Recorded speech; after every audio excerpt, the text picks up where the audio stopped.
How to save Google Docs to files on iPhone. To get started, first of all go ahead and open up the App Store and download the Google Docs application on your phone. Open the app. Now, select the document you wish to save. With the document open, tap the three-dot menu icon located in the top right corner of the screen to reveal more options. From the menu that appears, find and tap on Share and Export. In the next submenu, select Send a Copy. A pop-up appears asking you to choose format. This allows you to convert the document to either a PDF or a Word file. Select Word and tap OK. The app prepares the file, and then you get to save the Word file by tapping on Save to Files.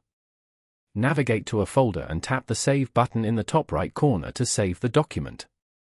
The Google Doc has now been successfully converted to a Word file and saved locally in the selected folder. Following these steps, you can easily save Google Docs to files on an iPhone.